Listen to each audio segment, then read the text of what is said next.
Setelah 9 seri balap dilalui dan 10 seri balap tersisa, Fabio Quartararo menikmati margin keunggulan 34 poin di klasmen akhir MotoGP 2021. Pada paruh pertama musim lalu, Quartararo berada di peringkat kedua klasmen dengan 1 poin di belakang Andrea Dovizioso. Meski begitu, dia mengakhiri musim dengan defisit 44 poin di bawah juara dunia Joan Mir. Dengan kata lain, apapun bisa terjadi. Namun Quartararo sekarang adalah orang yang berbeda dari tahun lalu dengan menunjukkan mentalitas yang lebih kuat dan lebih sedikit mengeluh. Lalu motor Yamaha YZR M1 2021 juga motor yang berbeda dari tahun lalu. Tentu saja kekuatan mental dari dalam dirinya itu penting, namun kekuatan yang muncul dari luar dirinya pun juga penting. Teknologi dan emosi pembalap jauh lebih dekat dalam balap motor melebihi mereka yang berkompetisi di balap mobil. Jika dalam balap mobil perbandingannya 90% mengandalkan teknologi dan 10% feeling dari pembalap, maka dalam balap motor perbandingannya sekitar 70% teknologi dan 30% feeling dari pembalap.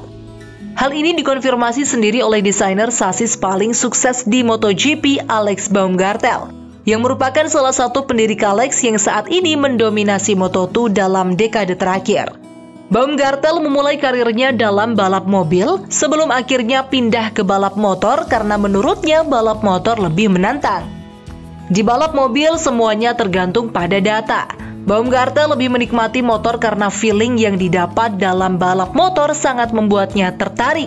Dan terkadang feeling yang dirasakan para pembalap motor itu lebih penting ketimbang data yang didapat dari motor. Itulah kenapa teknologi dan emosi sangat terkait dalam balap motor. Bila pembalap tidak bisa mendapatkan feeling yang bagus pada motornya, dia tidak akan bisa menekan motornya sampai pada batas bahaya tanpa takut crash.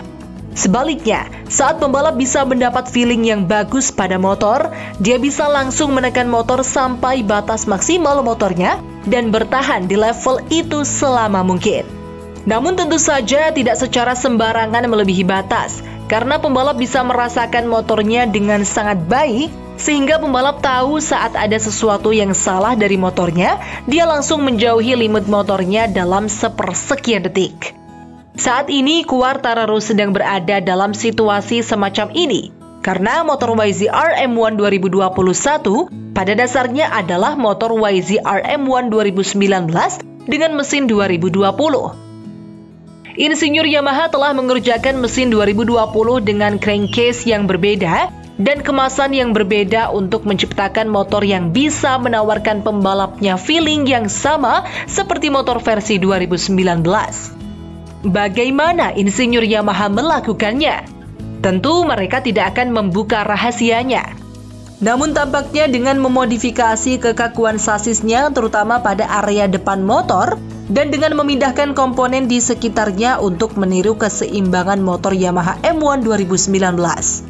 Selama paruh kedua musim lalu, banyak kalangan menduga bahwa Quartararo kehilangan gelar dunianya karena dia tidak mampu menangani tekanan. Namun kru chiefnya Diego Gubellini menampik bahwa masalah mental adalah akar penyebab performa Quartararo menurun di akhir musim lalu. Gubellini menilai bahwa penyebab pembalapnya gagal mempertahankan pimpinan klasemen di akhir musim lalu lebih karena masalah teknis dengan motornya. Tahun lalu Quartararo sangat baik di beberapa trek dan kesulitan dalam hal pengereman dan corner speed di trek lain. Meskipun dilihat dari luar motor 2020 terlihat sangat mirip dengan 2019, nyatanya ada banyak komponen yang berbeda sehingga feeling yang didapat Quartararo sangat jauh berbeda dari apa yang dia rasakan di motor 2019. Gubellini menambahkan motor tahun ini lebih mirip dengan motor 2019, dan itulah kenapa Quartararo punya feeling yang dia butuhkan untuk bisa tampil konsisten. Saat balapan pertama Quartararo di MotoGP, banyak orang menilai dia meniru gaya balap dari Jorge Lorenzo.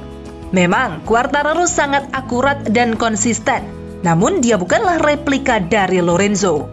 Gaya balap Lorenzo yang sangat halus saat melibas tikungan merupakan salah satu senjata Quartararo. Lorenzo hanya bisa menang dengan cara seperti itu, sedangkan Quartararo bisa menang dengan cara lain karena dia lebih mudah beradaptasi. Sebuah kualitas yang lebih penting dari sebelumnya karena saat ini motor MotoGP semakin cepat dari sebelumnya. Sementara kualitas elektroniknya lebih rendah ditambah ban MotoGP saat ini lebih menantang. Sehingga pembalap harus membuat banyak hal tersebut bekerja dengan baik. Gubelini menuturkan gaya balap Lorenzo tersebut sangat cocok dengan Yamaha, terutama dengan ban Bridgestone. Quartararo pun demikian karena dia bisa membawa motor sangat cepat saat melibas tikungan, namun ada perbedaan pada gaya balapnya. Gubelini menjelaskan bahwa kekhasan gaya balap Quartararo dan generasi baru pembalap saat ini adalah mereka banyak bermain dengan tubuh mereka untuk bisa cepat di motor. Lebih jelasnya, mereka sering melakukan perpindahan beban tubuh untuk melakukan pengereman dan akselerasi dengan baik. Di sisi lain, Lorenzo juga banyak melakukan perpindahan beban di atas motornya, namun hanya ke kiri dan ke kanan karena tujuannya adalah untuk meningkatkan corner speed.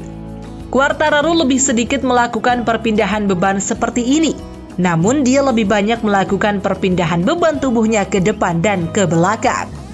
Gaya balap dalam menaklukkan motor MotoGP selalu berkembang setiap waktunya, berdasarkan perkembangan teknologi dan regulasinya. Dan itu merupakan tugas pembalap untuk menemukan cara baru dalam mengekstrak secara maksimal dari motor yang mereka kendarai. Perpindahan suplai ban ke Michelin dan spesifikasi elektronik di 2016 adalah perubahan teknologi terbesar di MotoGP semenjak perubahan dari motor 500cc 2 tak ke motor 990cc 4 tak di 2002. Oleh karena itu, perubahan teknologi ini membutuhkan penyesuaian besar dalam gaya balap.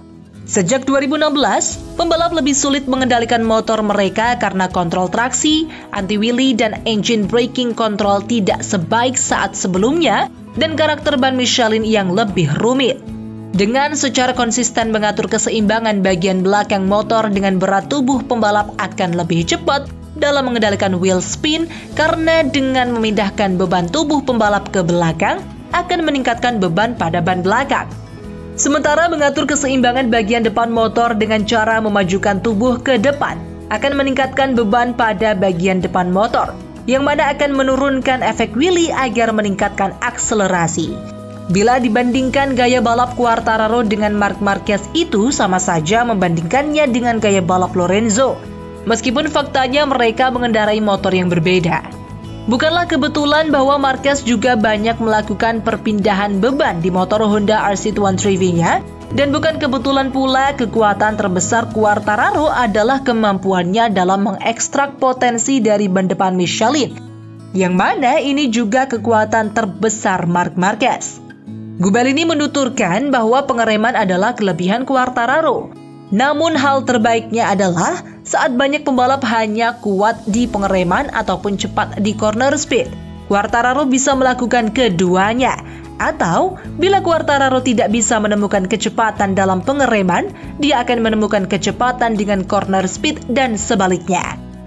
Hal ini sangat penting dan membantunya menjadi lebih konsisten di trek yang berbeda dan kondisi yang berbeda.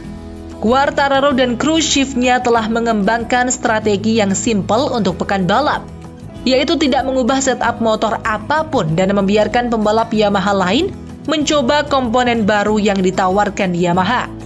Dengan begitu, motornya seminimal mungkin tidak berubah dari satu trek ke trek berikutnya dan dari sesi satu ke sesi berikutnya. Dengan cara lain, pembalap menjadi lebih mengenal motornya sampai dia mencapai titik di mana dia tahu apa yang akan terjadi dengan motornya sebelum hal itu terjadi. Inilah keadaan yang kita kenal sebagai kepercayaan diri. Ini adalah feeling yang berasal dari pencapaian teknis penyesuaian motor, sehingga seakan-akan motor bisa bicara kepada pembalapnya dan pembalap memahami motornya. Sekali lagi, teknologi dan emosi pembalap saling terkait, dan itulah yang dimaksud keharmonisan manusia dan mesin.